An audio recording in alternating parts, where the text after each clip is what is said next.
Assalamualaikum, perkenalkan nama saya Gina Mubarak Dawam, jurusan Hukum Keluarga.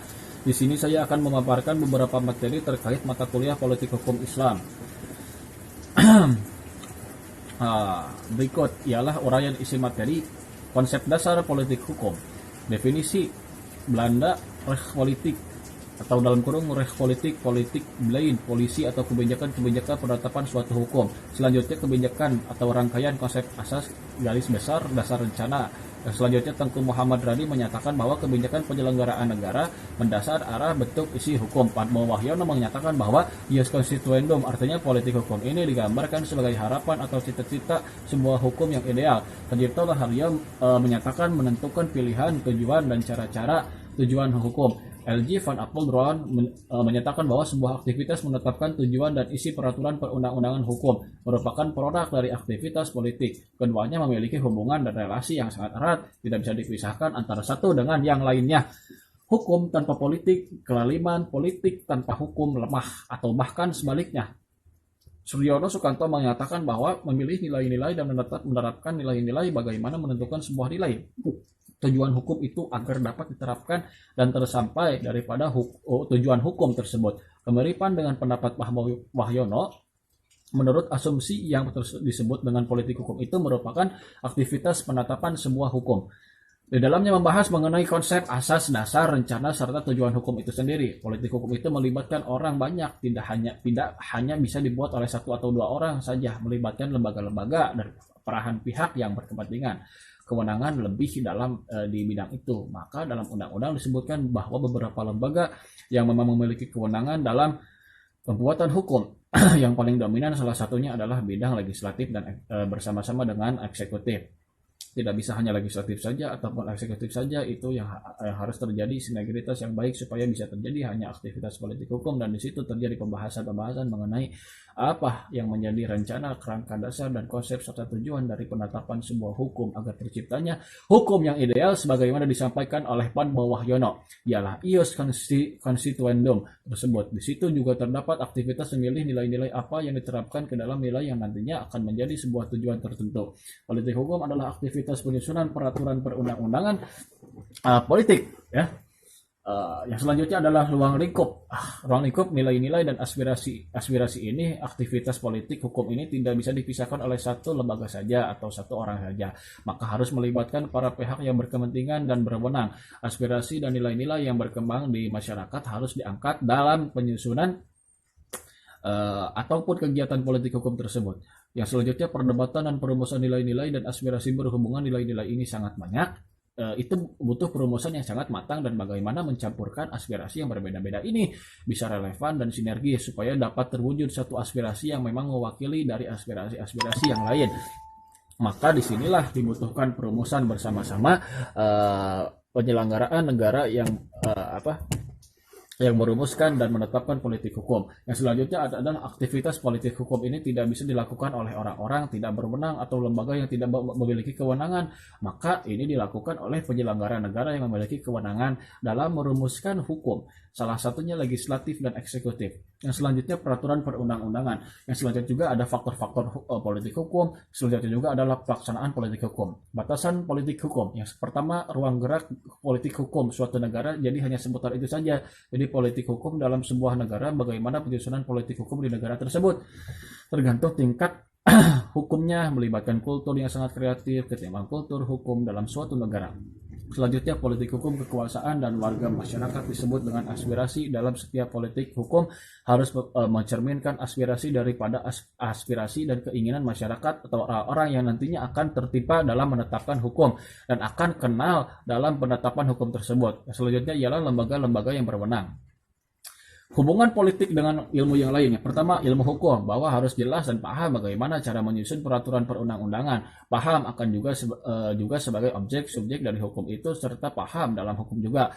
Hubungan dengan hukum tata negara, hubungannya dalam aspek mengenai kewenangan dan juga pembagian dalam kekuasaan.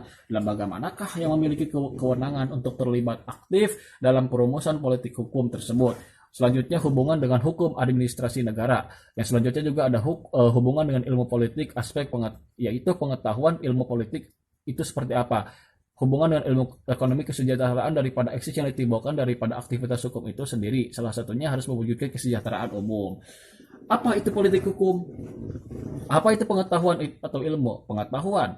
Apa yang kita ketahui melalui panca indera? Ilmu ialah pengetahuan yang sistematis, apa yang disebut dengan sistematis berdasarkan filsafat ilmu. A. Itu ontologis. Sebuah pengetahuan dapat didefinisikan atau dapat dimaknai harus bisa diartikan. B. Epistemologis. Pengetahuan tersebut memiliki metode atau pendekatan dalam pembelajaran atau aktivitas keilmuannya. C. Aksiologis. Kemanfaatan atau kegunaan dari pengetahuan tersebut harus berguna dan bermanfaat. Tiga hal tersebut harus memiliki sumber pengetahuan untuk dapat naik derajat menjadi sebuah ilmu. Jika tidak, maka bisa menjadi sebuah ilmu. Wah, uraian isi materi relasi politik dan hukum. Apa saja yang menjadi relasi dalam politik hukum tersebut? Terdapat beberapa pendapat sarjana hukum yang memfokuskan diri dalam kajian bidang politik dan hukum. Mereka masing-masing mendokumentasikan dengan relasi politik dan hukum. Yang pertama, John Austin. John Austin merupakan aliran pietisme. Menurut John Austin, law is a command of the lawgiver, analytical jurisprudence. A. Non-value. Jadi dalam hukumnya menurut dia tidak membicarakan baik buruknya, tapi bagaimana ia menjadi kehendak daripada pemerintah. Pemerintah pembuat hukum atau penguasa itu. B. Command king adalah perintah yang berkuasa, perintah raja. C. Antithesis. Sejarah ini merupakan sebuah bentuk antitesis dari aliran sejarah. Yang kedua, simbiosis mutualisme. Dia mengatakan bahwa antara politik dan hukum ialah saling terkait, saling membutuhkan. Simbiosis mutualisme ini lebih kepada integrasi, dan dia meyakini bahwa di sini terjadi C atau B antara politik dan hukum. Tidak ada yang saling mendominasikan, tidak ada yang saling mengalah. Keduanya saling membutuhkan. Dan keduanya saling terkait untuk mencapai sebuah tujuan yang disebut dengan das solens, hukum yang ideal di sebuah negara. Materi ketiga, uraian isi materi, ialah sejarah politik hukum. Ada pendapat dari Imam Syafani beserta kawannya Hashim Tohari. Beliau mengatakan latar belakang keberadaan disiplin politik hukum ini diantaranya karena ada ketidakpuasan para teorisi atau sarjana-sarjana hukum terhadap metode pendekatan hukum selama ini. Jadi seperti diketahui bahwa dari aspek sejarah politik hukum ini sangat lama usianya, sudah ada sejak zaman Yunani kuno. Sejak zaman Yunani kuno kita mengenal ada filosofi yang memang dia memiliki pikiran kritis, itu sebagai cikal bakal kelahiran dari pada hukum itu sendiri. Lalu berkaitan dengan politik hukum ini boleh dikatakan ada hal baru, tetapi dalam sejarah memang sudah sangat dikenal lama di Indonesia ini.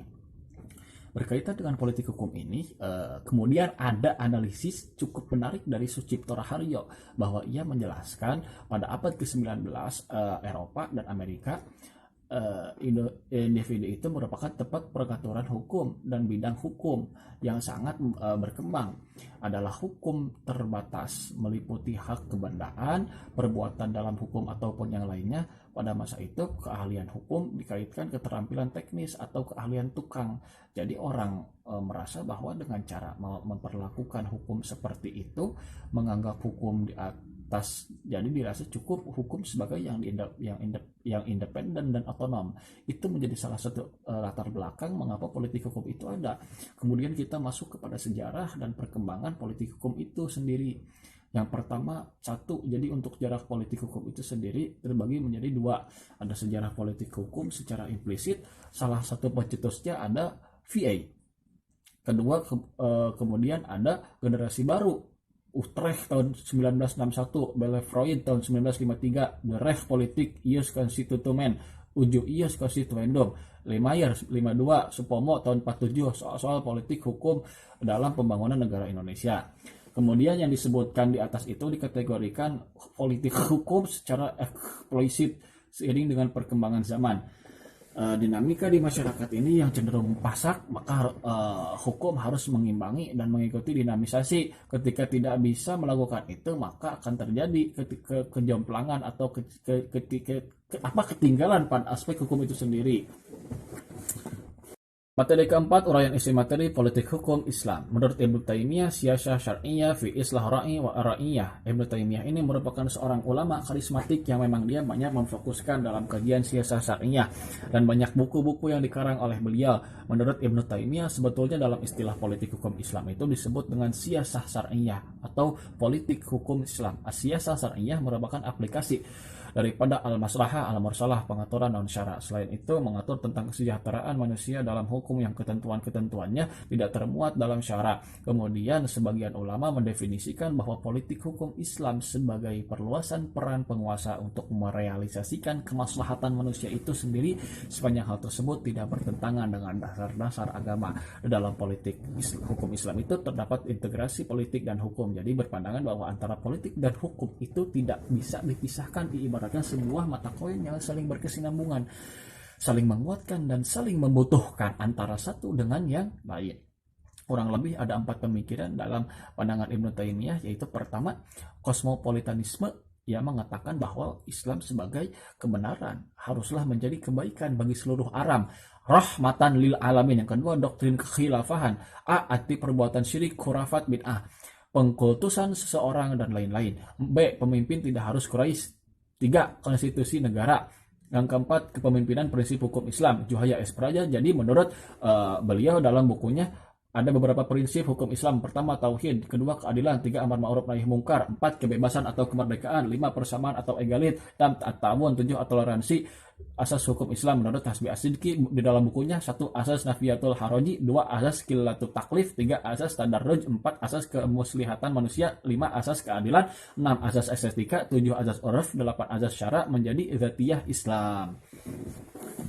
Materi keempat, uraian isi materi politik hukum Islam. Menurut Ibnu Taimiyah, siyasah syar'iyyah fi islah ra'i wa ra'iyah. Ibnu Taimiyah ini merupakan seorang ulama karismatik yang memang dia banyak memfokuskan dalam kajian siyasah syar'iyyah dan banyak buku-buku yang dikarang oleh beliau. Menurut Ibnu Taimiyah, sebetulnya dalam istilah politik hukum Islam itu disebut dengan siyasah syar'iyyah atau politik hukum Islam. Siyasah syar'iyyah merupakan aplikasi daripada al-maslahah al-mursalah, pengaturan non syara. Selain itu mengatur tentang kesejahteraan manusia dalam hukum yang ketentuan-ketentuannya tidak termuat dalam syara. Kemudian sebagian ulama mendefinisikan bahwa politik hukum Islam sebagai perluasan peran penguasa untuk merealisasikan kemaslahatan manusia itu sendiri, sepanjang hal tersebut tidak bertentangan dengan dasar-dasar agama. Dalam politik hukum Islam itu terdapat integrasi politik dan hukum. Jadi berpandangan bahwa antara politik dan hukum itu tidak bisa dipisahkan, diibaratkan sebuah mata koin yang saling berkesinambungan, saling menguatkan dan saling membutuhkan antara satu dengan yang lain. Kurang lebih ada 4 pemikiran dalam pandangan Ibnu Taimiyah, yaitu pertama, kosmopolitanisme yang mengatakan bahwa Islam sebagai kebenaran haruslah menjadi kebaikan bagi seluruh alam, rahmatan lil alamin. Yang kedua, doktrin kekhilafahan, arti perbuatan syirik, khurafat, bid'ah, pengkultusan seseorang dan lain-lain. B, pemimpin tidak harus Quraisy. 3, konstitusi negara. Yang keempat, kepemimpinan prinsip hukum Islam, Juhaya S. Praja. Jadi menurut beliau dalam bukunya ada beberapa prinsip hukum Islam. Pertama, tauhid. Kedua, keadilan. 3, amar ma'ruf nahi mungkar. 4, kebebasan atau kemerdekaan. 5, persamaan atau egalit. 6, at-ta'awun. 7, toleransi. Asas hukum Islam menurut Hasbi As-Sidqi di dalam bukunya: 1, asas nafiyatul haraji. 2, asas qillatul taklif. 3, asas tadarruj. 4, asas kemuslihatan manusia. 5, asas keadilan. 6, asas estetika. 7, asas urf. 8, asas syara menjadi dzatiyah. Dari 5, uraian isi materi sifat hukum sebagai objek kajian politik hukum 1. Di antaranya ada beberapa sifat hukum yang lahir daripada kajian politik hukum itu sendiri. A, yaitu A, fakultif, hukum yang mengatur secara a priori, tidaklah mengikat atau wajib ditaati. B, imperatif, hukum imperatif ini secara polintar dikatakan sebagai hukum yang memaksa, konkret harus ditaati. C, yaitu represif, terciptanya ketertiban dan terciptanya kepatuhan tanpa syarat, peraturan keras dan terperinci, kebebasan bertindak atau diskresi, persetujuan sama dengan kepatuhan, kritik sama dengan ketidaksetiaan, anatomi hukum. Represif ini terurai paling sedikit ada 10 ciri-ciri atau karakternya. Yang ke-1, ketertiban menjadi tujuan utama hukum. Legitimasi atau dasar kekuatan mengikatnya adalah kekuasaan negara. Peraturan-peraturannya terumus secara rinci atau bersifat represif. Alasan perbuatannya bersifat ad hoc sesuai dengan keinginan penguasa. Kesempatan bertindak bersifat serba meresap sesuai kesempatan. Selanjutnya pemaksaan serba mencakupi tanpa batasan yang jelas. Moralitas yang dituntut dari masyarakat adalah pengendalian hukum. Kekuasaan menempati posisi di atas hukum. Kepatuhan masyarakat harus tanpa syarat. Partisipasi masyarakat diizinkan lewat menundukkan. 6. Uraian isi materi sifat hukum sebagai objek kajian politik. 2. D. Progresif. Dia memiliki beberapa karakter atau ciri khas. 1. Mengikuti perkembangan aspirasi masyarakat. 2. Memihak kepada kepentingan rakyat dan demi kepentingan keadilan. 3. Mengantarkan manusia kepada kesejahteraan dan kebahagiaan. 4. Bergerak dalam proses perubahan. Law as process, law in the making. 5. Menekankan kehidupan yang lebih baik. 6. Mendorong peran publik. 7. Membangun negara hukum yang berhati nurani. Otonom. 1. Keabsahan berdasarkan prosedur yang benar. 2. Dibuat teliti dengan ikatan penuh. 3. Diskresi dibatasi. 4. Penyerahan wewenang secara sempit sehingga pemaksaan dapat dilakukan. 5. Partisipasi masyarakat dibatasi prosedur yang mapan. Yang F. Responsif. 1. Di bawah azas hukum dan kebijakan polisi. 2. Mewujudkan keadilan yang substansif. 3. Diskresi diperluas. 4. Menghindari pemaksaan. Jadi sifat-sifat hukum sebagai kajian politik hukum itu kurang lebih ada 6. Pertama fakultif, kedua imperatif, 3 represif, 4 progresif, 5 otonom, 6 responsif. Ya, sekian